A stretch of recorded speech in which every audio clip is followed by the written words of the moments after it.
बहुत परेशान हो ना, इसलिए मेरे पास आकर रोते हो, घूम फिर कर बाबा बाबा करते रहते हो। मैं समझ रहा हूँ, तकलीफ़ें बहुत ज़्यादा हैं, बहुत कष्ट है, और फिर से वही पुराना इतिहास दोहरा ना जाए, इसी बात का डर है। चिंता के कारण कोई नई बीमारी ना हो जाए, इस बात का भी डर है।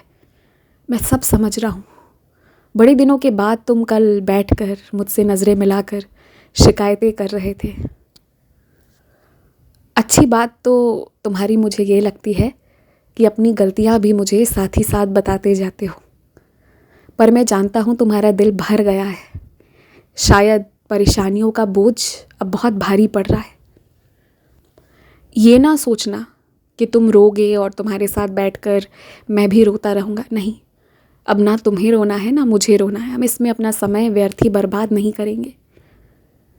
एक छोटा सा बात था, एक छोटी सी परेशानी है, पर उसके अलावा बहुत बड़ी दुनिया है, बहुत बड़ी।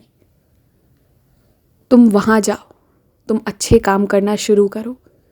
कोई ज़रूरी नहीं है कि तुम अपने तरफ से ही अन्नदान या लंगर सेवा की शुरुआत करो, पर यदि कोई ऐसा कर रहा है ना, तो कम से कम हाथ बटाओ।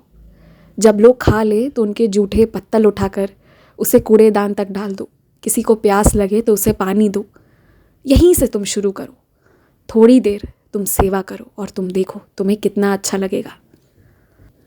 और मेरे पास ना आ सको तो कम से कम गुरुद्वारे ही सही, पर चल जाया करो।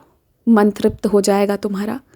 मैं जानता हूँ, मैं समझ रहा हूँ कितनी परेशानियों से तुम इतने आगे तक आए हो, और मुझे पता है कि जब से मैं आ गया हूँ तुम एक तरह से तो बिल्कुल शांत हो गए हो। भरोसा है तुम्हें कि कोई संभाल लेगा, पर दूसरी तरफ से अब तुम्हारे विश्वास में कमी आ रही है। तुम्हारा विश्वास मेरे प्रति कम नहीं, पर तुम्हारे खुद के प्रति कम हो रहा है। अब तुम हार रहे हो, तुम्हें ऐसा लग रहा है कि पता नहीं क्या होगा। लेकिन जानते हो ये सब क्यों हुआ है? क्योंकि धोखा तुम्हें अपनों से मिला है। यदि यही धोखा किसी और से मिलता ना, तो सही को सही और गलत को गलत बोलने में तुम कांपते नहीं। पर मैं जानता हूँ बार बार तुम्हें दबोच दिया जाता है और इसलिए परेशान हो रहे हो। लेकिन मैं फिर भी कहूँगा, सही को सही और गलत को गलत कहो। किसी के चिल्लाने या ऊंची आवाज़ में बात कर लेने से ना कोई तुम्हारे चरित्र पर दाग नहीं उछाल सकता। और वैसे भी किसी के जाने का दुख मत रखो। हटाया मैंने उन्हीं लोगों को है जो तुम्हारे लिए बुरे भाव रख रहे थे। चोर और मक्कार जैसे लोग अब तुम्हारी ज़िंदगी में नहीं टिकेंगे। ये तो बस मेरे आने का शर्त ही था, और ये रहेगा। अच्छे लोगों से ही मिलवाऊंगा, चाहे कम ही क्यों ना हो, पर सब अच्छे होंगे। और मुझे पता है कि यदि तुम्हारे हाथ में 2 पैसे होना तो तुम उसे खर्च भी अच्छाई में ही करोगे। तुम्हारा शौक़ भी दूसरों को खिलाने और सहायता पहुंचाने का रहता है।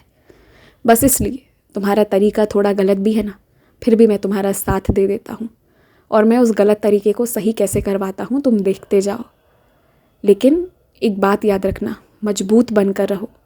मेरे होने के कारण खुश रहो।